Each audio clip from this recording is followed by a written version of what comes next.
10 lines essay on Raksha Bandhan. Raksha Bandhan is a famous festival of India. This festival, also known as Rakhi, Raksha Bandhan, is observed on Shravan Purnima. This festival celebrates the love between a brother and sister. On this day, sister tears Rakhi on the hand of her brother. The sister wishes for the progress and well-being of her brother.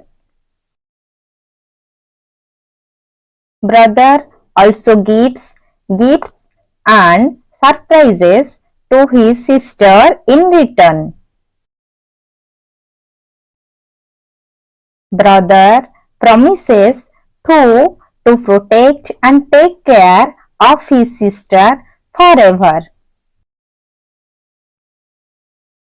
Raksha Bandhan spread love between brother and sister. Raksha Bandhan is the festival of love and togetherness.